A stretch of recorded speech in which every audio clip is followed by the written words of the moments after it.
අද මම ඔයාලට කියලා දෙන්නේ බෙහෙතක් නම් නෙවෙයි. හැබැයි අනිවාර්යයෙන්ම ඔයාලා බලන්න ඕන වීඩියෝ එකක් මේක.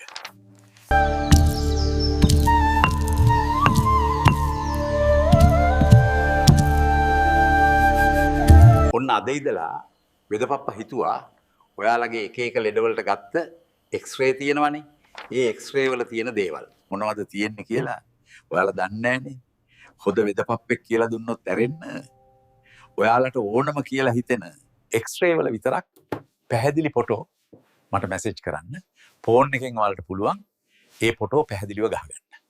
මම මගේ පහසු වෙලාවක් බලලා ඒ හැම එක්ස්රේ පිටපතක් ගැනම රෝග විස්තර ඔයාලට එවන්නම්.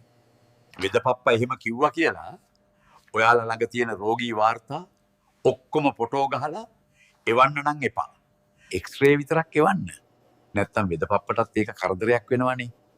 මතක් කරලා මැසේජ් එක දානකොට රෝගියාගේ නම, වයස, රෝග ඉතිහාසය ලියන්න අමතක කරන්න එපා.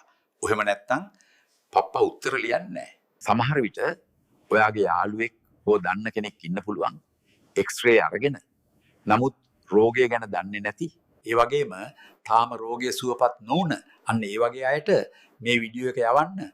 ඒක යාළගේ හිතට ලොකු සහනයක් වෙයි. එහෙනම් හැමදෙනාම නිරෝගීමත් වේවා. වෙදපප්පට උනේ එච්චරයි.